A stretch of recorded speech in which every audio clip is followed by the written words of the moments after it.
Irresponsibility is seen when a person neglects his obligations, avoid accountability, or act carelessly without considering the consequences.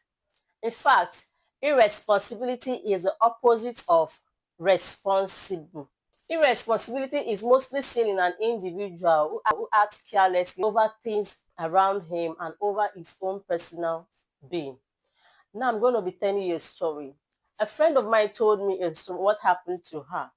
She said a friend of her sent a guy to her that the guy had been looking forward to see her sister.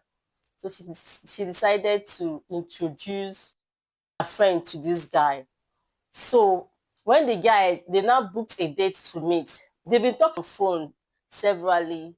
They decided to book a date to meet themselves. On that day, the girl dressed up. She really made sure that she really dressed, wear a very nice dress on that day. Then the man gave her a day, a place, a location where they can meet. Getting to the location, immediately the man saw her.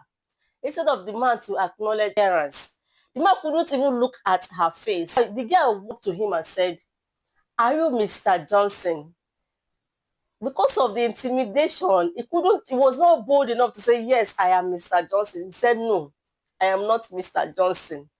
Because of the fact that the girl has been calling the phone hiddenly, that was how she was able to trace up to know that he was the Mr. Johnson she has been waiting for. So, okay, guess what happened? The man couldn't even take her to a place where they can drink. He now said, "Where can we stay?" The girl said, "Okay, look, let's just stay around and discuss." Through that friend of mine told me that throughout their duration of discussion, this Johnson never looked into her face. He was so ashamed with the fact that they have already hyped him before coming that he has company, he has been traveling abroad. At the end of the day, she told me that she cannot do with this person. This person is irresponsible. How can somebody ask you, "Are you Mr. Johnson?" You deny being Mr. Johnson because you are afraid to face your fear. It's a shame.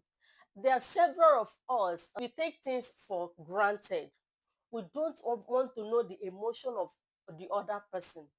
What will it take this guy to say, "Yes, I am Mr. Johnson, introduce yourself and get along"? If you don't want, if you feel the relationship cannot work, you discuss it with yourself. You don't think it can work. From there, you move on. Instead of denying instantly because of the appearance, you felt the girl's potential is more than yours. Because of that, you couldn't look into her eyes.